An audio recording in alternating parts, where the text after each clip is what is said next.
Hello बच्चों, let's see this question. This question says in a hydrogen like sample electrons make transition from fourth excited state to second state. Then A 10 different spectral lines are observed. In B 6 different spectral lines are observed. C number of lines belonging to the Balmer series is 3. D number of lines belonging to Paschen series is 2.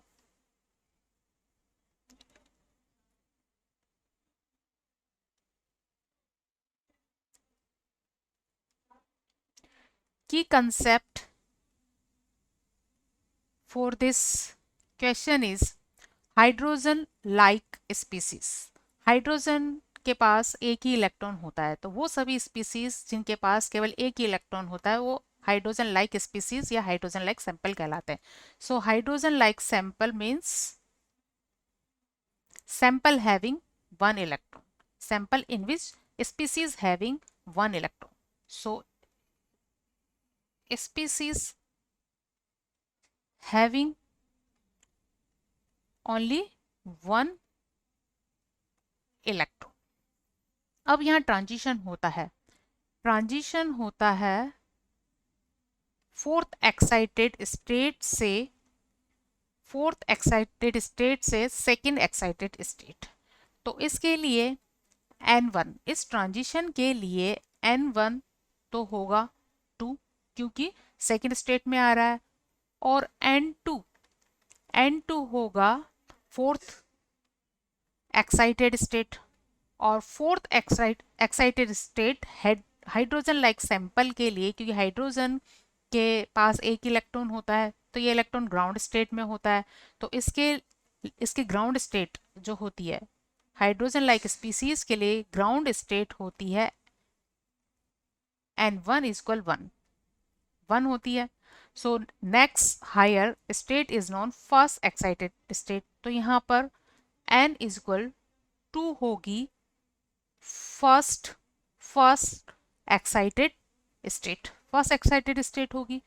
तो fourth excited state होगी 5, N = 5, इसके लिए fourth excited state होगी। सो इस basis पर इस question को solve करने पर जब ट्रांजिशन फिफ्थ एनर्जी लेवल से सेकंड एनर्जी लेवल पर होता है तो इस तरह से होगा। यहाँ हम एनर्जी लेवल ड्रॉ करेंगे। This line for the energy level 1, next 4 N = 2 and this is N = 3, third energy level को रिप्रेजेंट करती है, और ये N = 4 एनर्जी लेवल को, और ये N = 5 एनर्जी लेवल को रिप्रेजेंट करती है। तो यहाँ ट्रांजिशन होता है फिफ्थ से सेकंड स्टेट में, फिफ्थ से सेकंड में। तो हम फिफ्थ से सेकंड में ट्रांजिशन करवा देते हैं।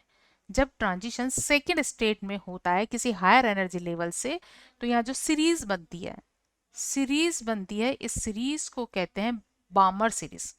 कौन सी सीरीज? बामर सीरीज। तो यहाँ बामर सीरीज बनेगी N = 2 पर। मतलब बामर सीरीज के लिए N1 = होता है 2 और N2 = होता है ग्रेटर देन 2, क्योंकि 2 से ऊपर वाली स्टेट से इलेक्ट्रॉन यहाँ ट्रांसमिट होगा। तो N2 = ग्रेटर देन 2। तो कैसे कैसे ट्रांसमिशन हो सकता है?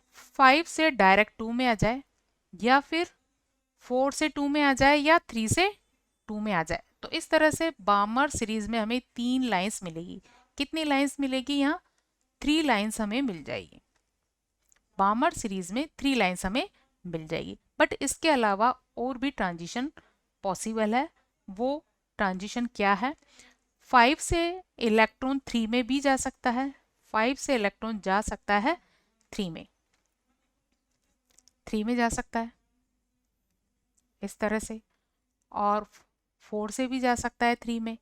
तो इलेक्ट्रॉन अगर 5 से और 4 से 3 में जाएगा तो ये बनाएगा पाश्चन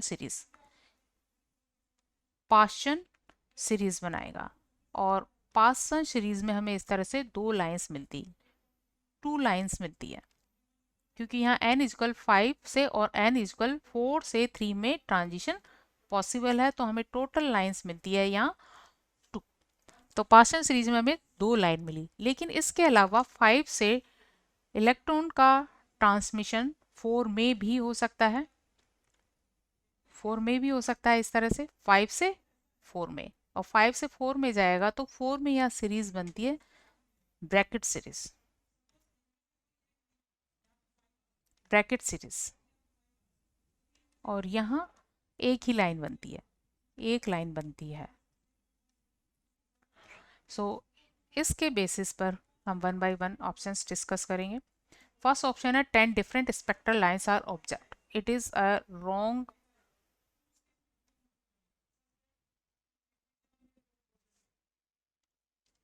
रॉन्ग स्टेटमेंट, क्योंकि हमें यहाँ टोटल लाइंस मिलती है 3 + 2 + 1। टोटल लाइंस कितनी मिलती है?